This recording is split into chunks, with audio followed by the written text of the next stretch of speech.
जी दोस्तों, welcome again. मेरा नाम है बहरोज़।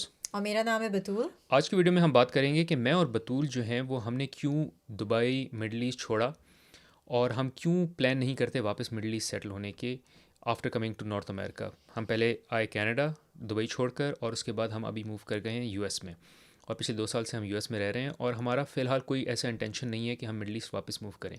बहुत से लोग ऐसे हैं जो कि नॉर्थ अमेरिका और प्राइमरीली कनाडा ये सोच कर आते हैं कि हम जाएंगे, पासपोर्ट पकड़ेंगे और वापस चले जाएंगे। बट ऑल्दो आई से नेवर, आपको कभी भी कोई चॉइस मजबूरी में लेनी पड़ सकती है, बट हमारा इंटेंशनल प्लान नहीं है। तो हम इस वीडियो में डिस्कस करेंगे कि वो क्या चॉइसेस थी या वो क्या रीजंस थे जिसकी वजह से हमने डिसाइड किया कि हमने दुबई से अब मूव करना है बाहर, और हम क्यों इवेंचुअली भी प्लान नहीं करते वापस कभी भी at some point in time Dubai में एटलीस्ट करंटली वापस सेटल होने के लिए। सो एक चीज़ जो मैं आपको बताता चलूँ कि हम इस चैनल पे जो कंटेंट पोस्ट करते हैं वो है how you can move to North America, और यहाँ कैसे सेटल हुआ जाता है, यहाँ कैसे जो है वो एक सक्सेसफुल लाइफ गुजारी जा सकती है। हमारा अपना एक्सपीरियंस रहा है coming from South Asia to Middle East to Canada, Canada to Dubai. So I highly request कि अगर आपको इस वीडियो से थोड़ा भी फ़ायदा हो तो लाइक का बटन ज़रूर दबाएं, keeps both of us motivated. दूसरा ये कि सब्सक्राइब ज़रूर करें अगर आपको इस टॉपिक पे कोई भी इंटरेस्ट है। Anyways, I will move on to Batool first to tell us कि क्यों हमने जो है वो, और what was the core reason जिसकी वजह से हमने दुबई छोड़ा। कि कोर रीज़न क्या था? काफ़ी सारे थे, एक तो नहीं था। लेकिन चलें, खैर आपसे शेयर करते हैं आज कि बेसिकली जो कोर रीज़न, अगर बहरोज़ लाइक ही सेइंग कि मेन रीज़न क्या था, तो मेन रीज़न तो ये था कि बेसिकली हम थोड़े से फेड अप हो गए थे, frankly speaking, with middle east, with Dubai specifically. और फेड अप का मतलब क्या है कि क्या हो रहा था एग्जैक्टली वो ये था कि हमें बस जनरली जो है वो हर चीज़ जो है ना वो बॉदर करने लगी थी, specifically with regards to the lifestyle in Dubai. तो जैसे malls is the only thing that is there for entertainment. अब काफ़ी एवेन्यूज़ बन गए हैं, लेकिन हर चीज़ जो है वो बहुत आर्टिफिशियल है, because it's after all a desert, right? तो अब डेजर्ट में जब आप चीज़ें बनाएंगे, ख़ासकर अगर आप कोई कनाल भी बनाएंगे, तो वो मुश्किल से 2 महीने हैं जो आउटडोर होते हैं, दिसंबर एंड जैन फेब, प्रॉबली 3 महीने जिसमें कि आप आउटडोर एक्टिविटीज़ इंजॉय कर सकते हैं। उसके बाद तो it becomes a hot case, वो इतनी अनबेरेबल हीट होती है कि उसमें आउटडोर तो आप कुछ कर नहीं सकते। तो सब चीज़ें जो हैं वो आर्टिफिशियल हैं। यानी आप मिरेकल गार्डन ले लें, या आप जो भी दुबई से या मिडल ईस्ट से जिनका भी ताल्लुक़ है, या जो लोग जो हैं वहाँ जा चुके हैं, आपको पता है कि वहाँ जो भी आउटडोर एक्टिविटीज़ हैं दे वेरी आर्टिफिशियल। तो एक तो ये चीज़ थी कि आर्टिफिशियल लाइफ से बहुत ज़्यादा तंग आ चुके थे हम, कि हम जब वीकेंड पे, मैं और बहरोज़ अक्सर, क्योंकि हम काफ़ी आउटडोर्स भी हैं, तो हम यही सोचते थे कि यार कुछ करने को है ही नहीं, मतलब क्या करें, फिर मॉल चले जाएं। अच्छा, अब मॉल क्या है कि शॉपिंग मॉल्स जो हैं they basically attract a lot of consumerism. तो वो एक और चीज़ थी जो हमें बहुत ज़्यादा बॉदर करती थी, कि मॉल में जाके आप क्या करेंगे? ठीक है, चलो खा लिया पी लिया, but it's an avenue only to spend money, right, to buy more stuff that you don't need. तो ये एक और चीज़ थी।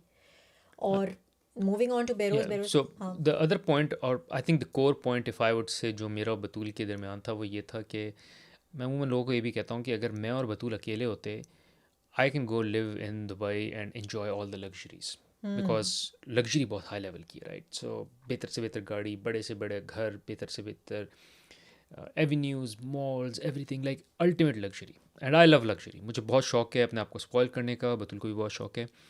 But the challenge is when you have kids, जब बच्चे वो एग्जैक्टली। लग्जरी देखते हैं ना और उस लग्जरी में बड़े होते हैं, तो it becomes very difficult to detach them from this.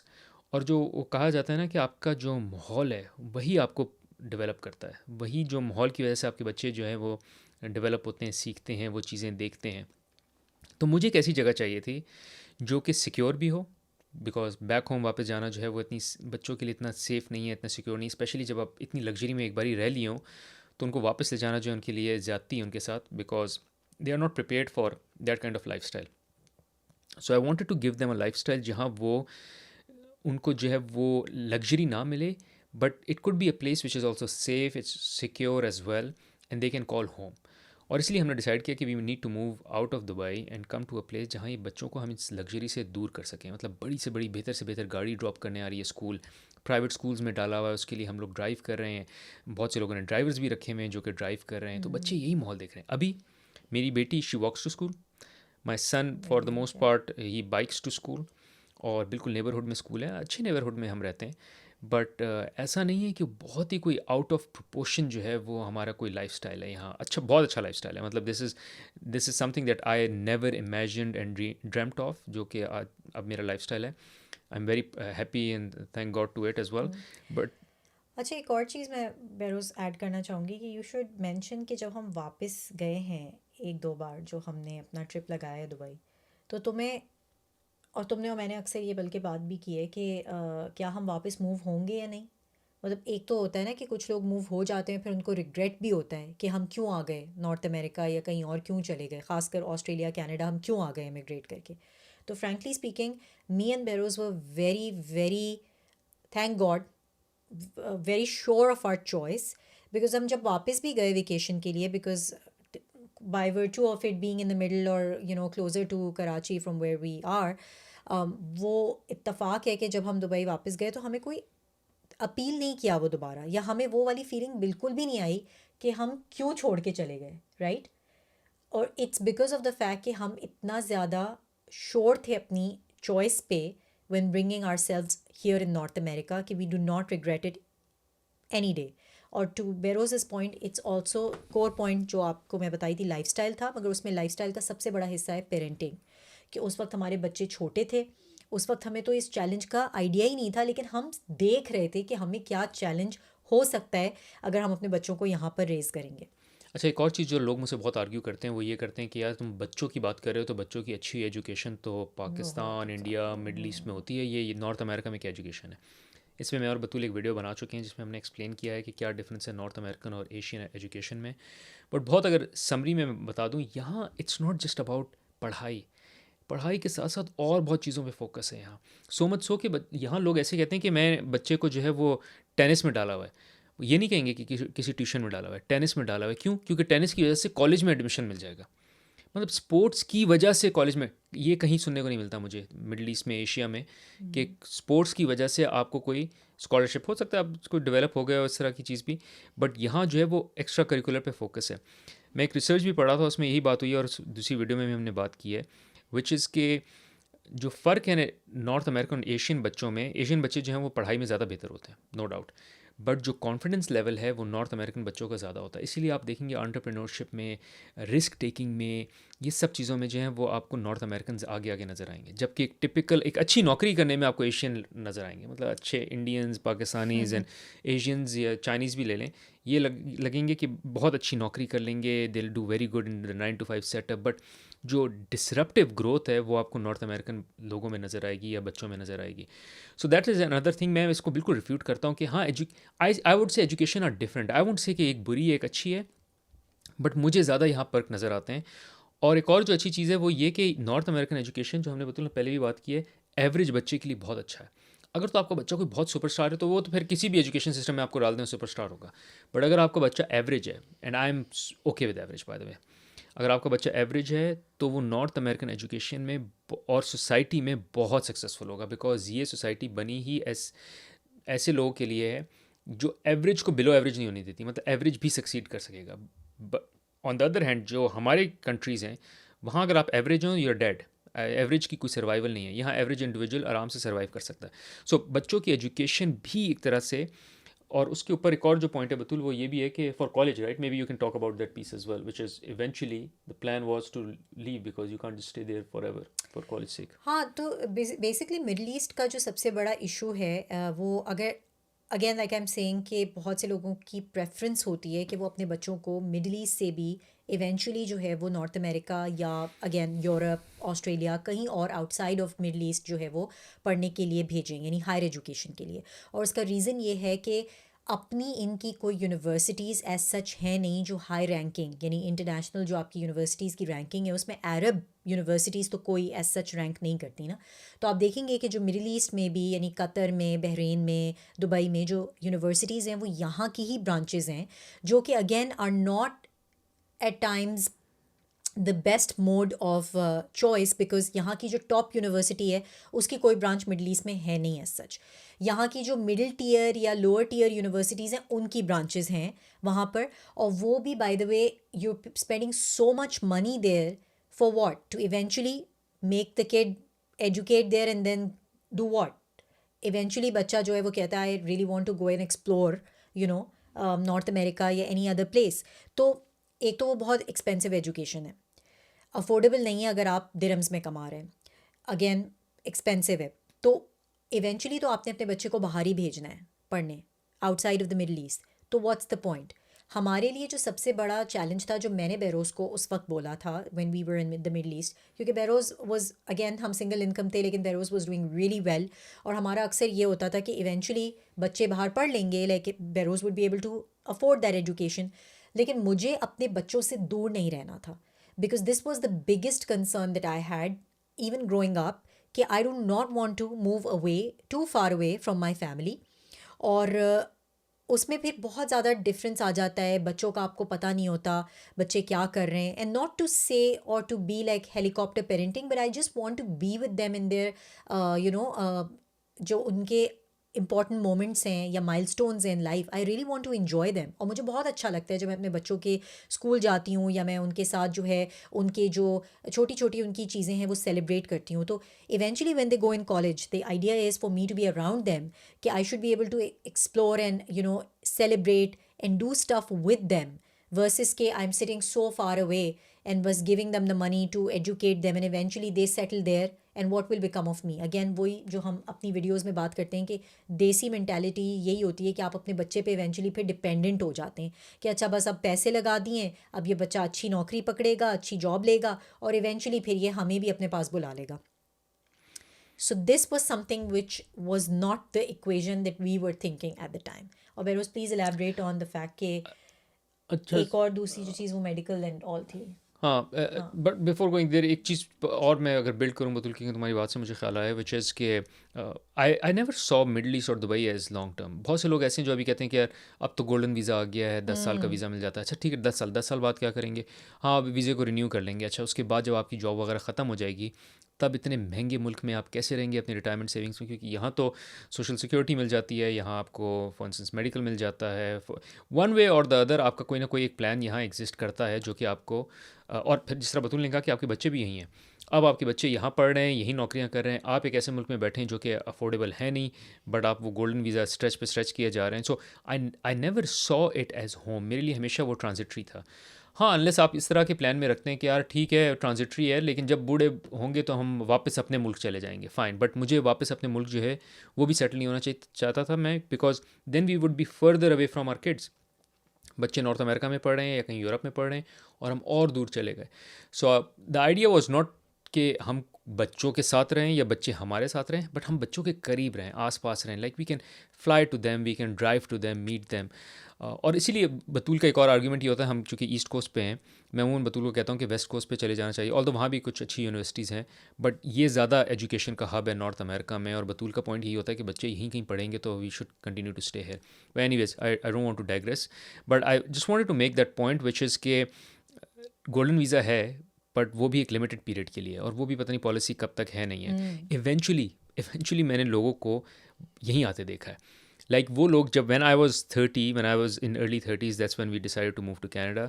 उस वक्त जब हम लोगों से बात करते थे, लोग हमको कहते थे क्यों जा रहे हो, यहाँ तो बहुत अच्छा है, पैसे यहाँ ज़्यादा हैं, लग्जरी यहाँ ज़्यादा है, मेड्स हैं, और देखो सब अच्छा चल रहा है, घर के अपने मुल्कों के करीब, and so on so fourth. And now when I'm 40 now, और वो जो लोग थे जिनसे हम बात कर रहे थे, they are 45 प्लस या 45 में, we are seeing them coming. वो अब मैसेज आता है कि यार वो हम कनाडा आ गए, लैंड कर गए, तो how are things, let's meet up. And I go like but you never wanted to come here because you are like ये लाइफ तो बहुत अच्छी है। अच्छा अब ज़्यादा स्ट्रेस है, बिकॉज अब एक ऐसी एज में आ रहे हैं जिसमें ना फ्रेंड्स हैं यहाँ, ना सोशल सर्कल है, ना यहाँ से ट्यून हुए हैं इस एनवायरनमेंट से, इस वेदर से।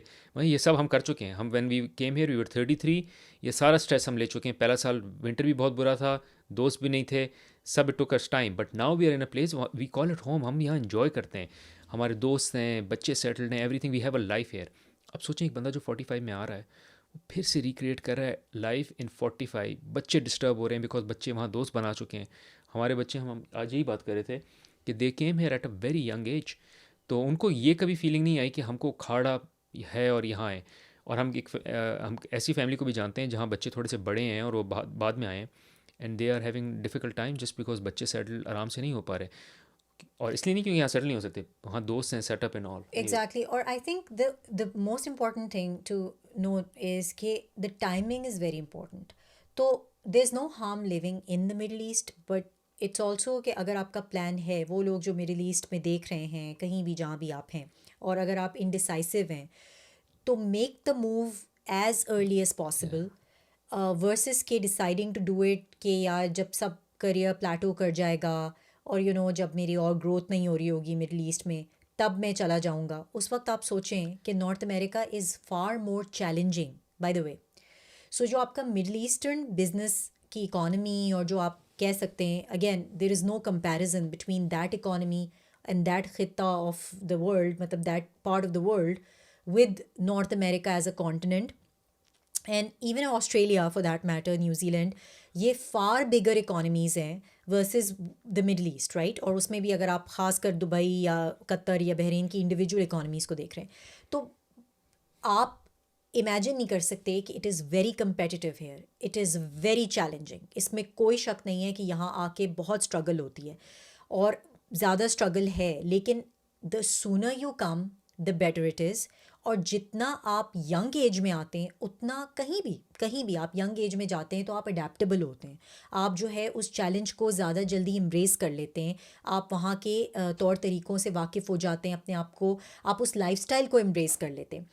तो दिस इज़ सुपर इम्पॉर्टेंट जो अभी हम पॉइंट शेयर कर रहे हैं कि हमने जो अपने एक्सपीरियंस में देखा, वो सारे लोग जो उस वक्त हमारे डिसीजन को डिस कर रहे थे, they are the ones who actually are now moving. तो it's a big shocker to us कि ये वही लोग हैं जिनको अब रियलाइज़ हो रही थी importance of actually moving to North America. खैर ये बातें तो होती रहेंगी। मैं बहरोज़ से एक और चीज़ बहुत इंपॉर्टेंट पूछना चाह रही थी, जो कि हमने इस टॉपिक पे क्योंकि बहुत ज़्यादा बात की है, एक डिफरेंट पॉडकास्ट पे भी जाके मैंने बात की है, बहरोज़ ने भी अपनी जो हमारे डिफरेंट पॉडकास्टर फ्रेंड्स हैं उनके साथ भी हमने वीडियोज़ बनाई हैं इस पर, जो कि आप चेकआउट कर सकते हैं। लेकिन बहरोज़ मुझे तुमसे एक सवाल है जो कि बहुत ज़्यादा आता है कि मिडल ईस्ट में ख़ासकर देसी पॉपुलेशन के लिए it's easier to raise kids because वहाँ का value system is very close to our value system, और वहाँ आपको बहुत अच्छी ज़्यादा बड़ी देसी पॉपुलेशन मिल जाती है। तो कोई क्यों नॉर्थ अमेरिका मूव करे, ख़ासकर ये जो आपके LGBTQ और जो इस तरह के इशूज़ हैं। So this is a brilliant point, और यही वो पॉइंट है बाय द वे जिसकी वजह से हम दुबई से बाहर निकले थे। And let me explain what I am saying. थोड़ा सा काउंटर इंट्यूटिव बात कर रहा हूँ, but follow me and I take you there what I am trying to say. जो मैंने जिस तरह कहा कि the reason we moved out of Dubai is because of the social circle there. वो सारा इज़ अबाउट महंगी से महंगी गाड़ी, जो मेरा और क्या कहते हैं लेक्स एंड ऑल, वहाँ घर, बड़े से बड़ा घर, बर्थडे पार्टीज़ हो रही हैं और बर्थडे पार्टीज़ पे बेहतरीन पैसा खर्च हो रहा है। और मसला है कि जब बाकी आपको अपनी बर्थडे पार्टीज़ में बुला रहे हैं तो आप ये नहीं कर सकते कि आप बोलें कि यार मैं किसी और को बर्थडे पार्टी में नहीं बुलाऊंगा अपने बच्चे की, या मैं उसको बहुत कर्टेल करके रखूँगा, क्योंकि बच्चा बोलेगा यार मैं सबकी बर्थडे पार्टीज़ पे जाती हूँ या जाता हूँ, वहाँ तो ये गुडी बैग्स मिलते हैं, ये फ़न होता है, और आप जो हैं वो सस्ते में टाल रहे हैं मुझे।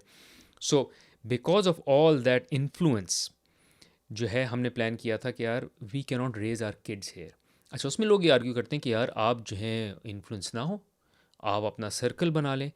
मेरा मसला ये था कि left right centre up down everywhere I looked, मुझे यही लोग नज़र आ रहे थे, मेरे यही दोस्त थे। या तो हो सकता है हो ऐसे लोग, मैं उनसे दोस्ती नहीं कर पाया। अगर आप जो हैं वो ढूंढ सकते हैं कोई ऐसा सर्कल या कोई ऐसा आपने कोना ढूंढ लिया है दुबई में या मिडल ईस्ट में जहाँ बोले नहीं यार हम बहुत किफ़ायत शारी से, बहुत ग्रेट पॉइंट। मॉडेस्टली रहते हैं, हम छोटे स्कूल में बच्चे को गरीब स्कूल में भेजते हैं, या ऐसे स्कूल में भेजते हैं जहाँ शोशा नहीं। गरीब से मुराद ये नहीं कि वो बुरा स्कूल है, स्कूल बहुत अच्छा है, बस शोशा नहीं है। बर्थडे पार्टीज़ भी कोई बहुत बड़ी नहीं होती हैं, हमारा छोटा सा फ्लैट है, छोटा सा अपार्टमेंट है, एक गाड़ी। और ऐसे लोग हैं जो रह सकते हैं। बाय द वे मुझ में नहीं है इस तरह। मुझे आप जो हैं, एंड दैट्स द ब्यूटी। मैं लोगों को ये कहता हूँ, थोड़ा सा मैं और डाइग्रेस हो रहा हूँ, कि सक्सेस की एक पहचान ये है, या एक राउट जो सबसे इंपॉर्टेंट है, वो ये है कि आपको अपने बारे में पता होना चाहिए।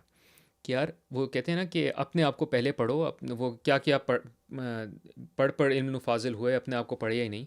It is very important to study yourself, because एक बार आपने अपने आप को फिगर आउट कर लिया ना कि मैं ये हूँ, ये चीज़ें मुझ पे वर्क करती हैं, ये चीज़ें वर्क नहीं करती, मैं मॉर्निंग पर्सन हूँ या मैं नाइट पर्सन हूँ, and hence basis that you kind of decide. तो इसी तरह मुझे पता है कि यार मैं अगर किसी एक ऐसी सोसाइटी में हूँगा जहाँ सब ऐशी कर रहे हैं, सब लग्जरी में, I can not help but be that person. अगर आप वो पर्सन हैं जिसको इन चीज़ों से फ़र्क नहीं पड़ता तो आप रहें। अब यहाँ आ जाते हैं, यहाँ भी आप मैं वही प्रिंसिपल को अप्लाई करता हूँ, which is be in company of people जो लाइक माइंडेड हो। तो आप ऐसा नेबरहुड देखें जहाँ जो है वो अच्छा नेबरहुड हो, जहाँ लोग जो हैं वो ऐसा नहीं, गोरे में ऐसा नहीं कि सारे गोरे ही बस वो LGBTQ के पीछे हैं, या सारे गोरे ही जो है वो बुरा सोचते हैं। There are good goras, there are bad goras, there are religious goras, by the way extreme religious goras, बिल्कुल there are very unreligious goras as well. So find a society या फाइंड अ कम्युनिटी जहाँ वैल्यूज़ जो हैं रिलीजियस वैल्यूज़ ज़्यादा हों। और सारे रिलीजन्स मोटा मोटा एक ही बात करते हैं कि यार आप अपने बच्चों को ईविल से दूर रखें, बुराई से दूर रखें, बहुत सी चीज़ें जिनसे जो हम भी प्रीच करते हैं। तो ये एक चीज़ है। दूसरा ये कि हाँ, इट इज़ डिफ़िकल्ट। ऐसा नहीं है कि बिल्कुल मैं ये कह रहा हूँ कि वहाँ जो है वो आपको नहीं मिलती। ऑब्वियसली हमारे लिए, देसियों के लिए, desi culture religion point of view Middle East बहुत बेहतर है। यहाँ there is more work to be done, but ऐसा नहीं है कि पॉसिबल नहीं है। You can find those communities जहाँ रिलीजियस वैल्यूज़ ज़्यादा एग्जिस्ट करती हों। कनाडा में तो, बल्कि हम तो US में रहते हैं, हमारा फिर चैलेंज है। कनाडा में तो ऐसी कम्युनिटीज़ है जहाँ स्कूल में वो मेरा दोस्त आया था अभी from Canada, he was saying सारे पाकिस्तानी पढ़ते हैं, ये सारे इंडियंस हैं, इंडियंस पाकिस्तानी मिक्स हैं, देसीज़ हैं प्राइमरीली पूरे स्कूल में। तो बच्चे की जो लैंग्वेज भी बेहतर हो गई है, बच्चे का कल्चर भी बेहतर हो गया, तो कनाडा में उन्होंने पाकिस्तान क्रिएट कर लिया। मैं या खुद, इंडिया क्रिएट कर लिया। हाँ, मैं खुद ऐसी प्रेफरेंस नहीं है मेरी, मतलब मैं आई वांट डाइवर्सिटी। मुझे इंडियंस भी हों, पाकिस्तानी भी हों, गोरे भी हों, ब्लैक्स भी हों, there should be a mix. And but the idea is you can always find that. एक और चीज़ जो हम करते हैं मैं और Batool, which is also we are very much active in the mosque. तो आप अपने बच्चों को दिखाते हैं कि यार हम मॉस्क में एक्टिव हैं, बच्चों को मॉस्क में ले जाना and so on so fourth करना। इतनी एक्टिविटी हमारी मिडल ईस्ट में होते हुए मॉस्क में नहीं थी जितनी हमारी यहाँ है। Absolutely. So there is extra effort. आसान नहीं है, ऐसा नहीं है कि बस आप यहाँ आएंगे और बोलेंगे नहीं कोई मसला ही नहीं है, everything is good. You have to put extra effort. But frankly speaking Batool, I think the amount of struggle I had there curtailing the luxury and the influence of the environment was more difficult। यहाँ मैं फिर एक balanced environment मुझे मिल जाता है। हाँ, थोड़ा सा कम रिलीजन है, बट आप वो भी ढूंढ लेते हैं मॉस्क की वजह से। बट बाकी चीज़ों में you find more balance versus वहाँ इट वाज, आपको रिलीजियस वैल्यूज तो मिल जाएंगी but the luxury and the out of being out of place, वो इट्स जस्ट आउट ऑफ, तो मतलब it's too much. Exactly to build on बेरोज this point कि रिलीजियस वैल्यूज़ या जो आपकी अपनी पर्सनल कल्चरल वैल्यूज़ हैं वो तो बच्चे को आप इम्पार्ट कर रहे हैं वहाँ पे, लेकिन एट द सेम टाइम जो उससे बड़ा चैलेंज है, जो कि सारे रिलीजन्स बाय द वे यही प्रीच करते हैं कि you do not have to be selfish and entitled, जो कि वहाँ पे ज़्यादातर आप देखेंगे कल्चर इज़ ऑफ इंटाइटलमेंट।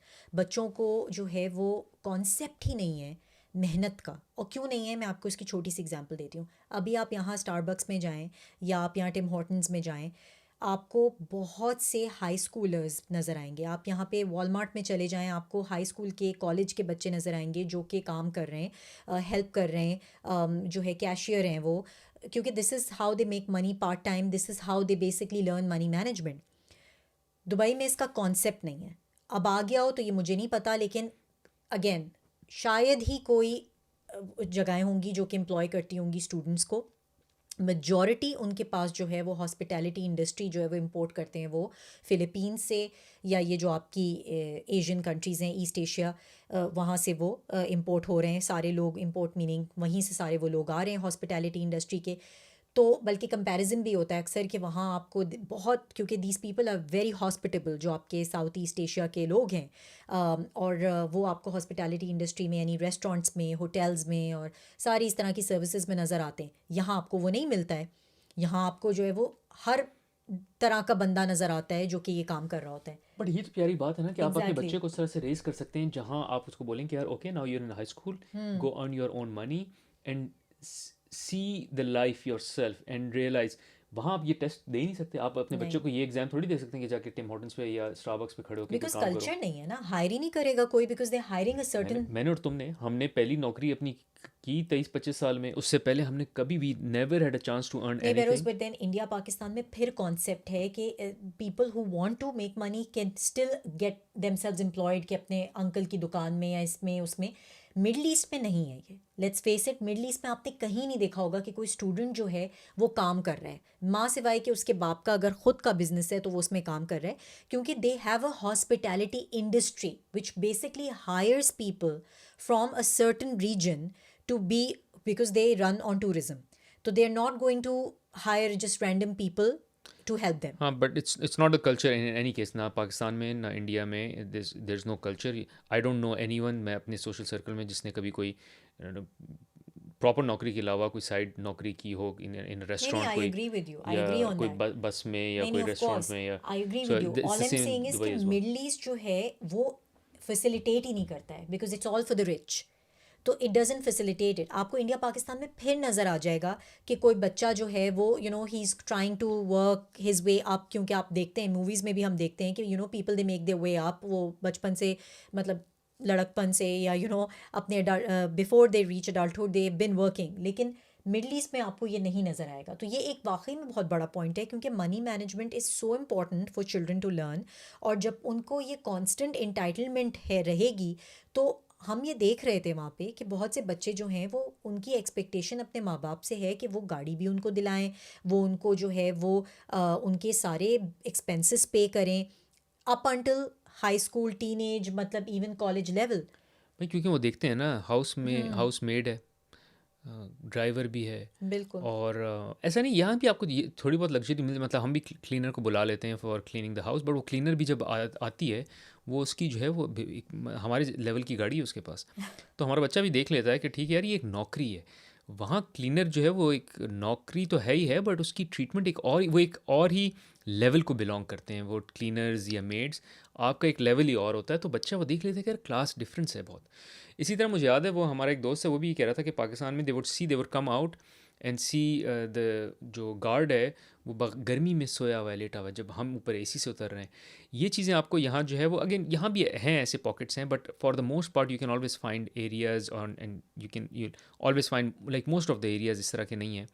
तो आपको जो है वो ये चैलेंज नहीं होता जहाँ इतना क्लास डिफरेंस आपको नज़र आ रहा हो। अच्छा बेरोज़, इस पे तो तुमने बात कर ली है, लेकिन एक और सवाल है जो कि अगेन मैं तुमसे ही पूछूंगी, because you can elaborate this better. वो ये है कि बहुत से लोगों को ये होता है कि टैक्स फ्री इनकम है वहाँ पे।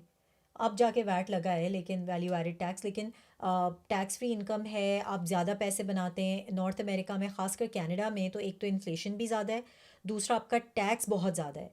तो ये मुझे बताओ कि ये जिन लोगों को कंसर्न है कि हम तो ज़्यादा we make more money in Middle East versus Canada, so why should we move there? And मतलब ठीक है, सब बच्चों की पेरेंटिंग और ये सारी चीज़ें तो इम्पॉर्टेंट हैं, लेकिन eight the end of the day it's also money, right? So good point. Yes. So you make more income and you also don't pay tax in Dubai or Middle East. पर ऐसा नहीं है कि आप यहाँ पैसा नहीं बना सकते। कनाडा में रिलेटिवली पैसा कम है, टैक्स ज़्यादा है, बट यूएस में incomes levels are very high, taxation is low, and the opportunity is massive opportunity in terms of jobs, in terms of business. Business. और मैं लोगों को ये कहता हूँ कि पैसा बनाना एक स्किल है। मैंने बहुत से ऐसे लोग देखे हैं जो कि दुबई में भी they make a lot of money but they save nothing, and I have seen those people as well जो कि make little and they save a lot. मैं पिछले दिनों किसी को सुन रहा था, and he was talking about, he has a friend, he said, who earns $1 million a year, बट उस फ्रेंड की जो है बिटवीन डिवोर्स्ड और जो चाइल्ड को पैसे देने होते हैं और फिर बीवी को जो पैसे देने होते हैं डिवीजन की वजह से, द घर, मॉर्गेज, ये सब करके, at the end of the day he is having sleepless nights. $1 million कमाने के बाद भी रात को वो बोलता है कि यार जिस दिन स्विच ऑफ हो गया उस दिन मैं क्या करूँगा। जबकि देर इज़ एन, वो अपने पेरेंट की फादर की बात बता रहा था। उसने बोला मेरे दोस्त है जो मिलियन कमा रहा है उसका ये स्ट्रेस है, मेरे फादर की तनख्वाह जो है 50,000 है और वो सिर्फ 30,000 खर्च करते हैं और खुश हैं। सो और कहने का मकसद ये कि मतलब because he is able to save 20। So I have also seen people earning a lot and then living in a way जहाँ उनको they are not saving anything, and in the end वही है कि जब जिस दिन वो music will end they will be struggling. So here as well there are ways to save taxes, there are ways to, and this is something I teach on my channel as well, मेरा जो English का channel है उसमें मैं सब चीज़ें teach करता हूँ कि किस तरह आप टैक्स ऑप्टिमाइज़ कर सकते हैं, किस तरह आप अपनी इनकम बढ़ा सकते हैं। You don't have to rely on your 9 to 5 all together. हम कनाडा में नहीं, हम यूएस में हैं इस वक्त, बट अगर आप कनाडा आते हैं you get also access to the US market. ये हमने ये किया, हम कनाडा आए, after 6 years we move for better opportunities to US. Middle East में एक और चीज़ ये होती है कि ओनली 1 person इज़ अर्निंग। यहाँ जो है वो दोनों लोग पैसा कमा रहे होते हैं। ऑब्वियसली आप ये कह सकते हैं हाँ यार अब दोनों लोग इंगेज हो गए, बट यहाँ कल्चर ही ऐसा है। मतलब बतूल को मैं कभी अगर हल्का सा कह भी दूँ कि यार खैर है नौकरी नहीं करो, वो ये बात अब उसको समझ नहीं आती है। But Dubai exactly. में उसने काम नहीं किया, बट यहाँ उसको ये बात बिल्कुल शी कांट एब्जॉर्ब। अगर मैं उसको कभी कहूँ कि यार खैर है तुम ब्रेक ले लेना, उसको समझ नहीं आती कि मैं ब्रेक ले लूँगी करूँगी क्या। बट वहाँ दुबई में सभी ऐसी यही कल्चर है कि कोई स्पाउस काम नहीं करा तो सभी जो है वो as in they're not working, but then you have one income. So you have one income which is a good income, no tax, but then it's just one income. Here you have dual incomes and you have more opportunity as well. So ये जो लोग कहते हैं ये I think it's a very closed mindset या fixed mindset है कि पैसा नहीं है. You just have to think differently. If you can think differently, और अगर आपको समझ नहीं आ रही मुझे कांटेक्ट करें. एक और चीज़, मैं बहरोज़ ने बहुत ब्रिलियंट पॉइंट्स शेयर किए हैं, but I would also like to do the math here for you. Basic math है, अगर आप सिर्फ थोड़ा सा इस पर यू पे अटेंशन। खासकर वो लोग जो ये कहते हैं ना कि टैक्स ज़्यादा है। अच्छा, टैक्स कहाँ जा रहा है? टैक्स हमारे इंडिया पाकिस्तान की तरह जेबों में नहीं जा रहा है गवर्नमेंट की, वो स्विस अकाउंट्स में नहीं जा रहा है, वो जा रहा है आपका जो बच्चा कनाडा में, अमेरिका में स्कूल में फ्री पढ़ता है ना, पब्लिक स्कूल में, वो वहाँ जा रहा है जहाँ आपको एक पैसा नहीं देना पड़ता, वर्सेस जो आप 70,000 दिरहम देते हैं साल के। बिलीव इट और नॉट, ये हम 60,000 दिरहम्स हमारी बच्ची की जो फीस थी वो जाती थी जब हम दुबई में थे। This is by the way how long ago Beroz, this was in 2016। तो 8-9 years ago. अब ये उससे भी ज़्यादा बढ़ चुका होगा, आई एम प्रिटी श्योर। और वो बहुत अच्छे स्कूल में जाती थी, लेकिन इससे भी बेहतर स्कूल्स थे बाय द वे, जिनकी और ज़्यादा फीस थी। तो इससे आप अंदाज़ा लगाएं कि ये टैक्स डॉलर कहीं यूज़ हो रहा है। I'd rather पे द गवर्नमेंट द टैक्स, ताकि वो टैक्स डॉलर मुझे कहीं नज़र तो आए इवेंचुअली। और स्कूल आप जाते हैं तो आपको अच्छी फीलिंग आती है यहाँ पे, बिकॉज आपको नज़र आता है वो पैसा जो गवर्नमेंट आपके फिर टैक्स के डॉलर्स लगा रही है ऑन द स्कूल सिस्टम। फिर आ गया मेडिकल। तो अब मेडिकल जो है वो आपको पता है कि दुबई में मेडिकल तो फ्री नहीं है। दुबई हो गया या कहीं भी मिडल ईस्ट में, इट्स नॉट फ्री।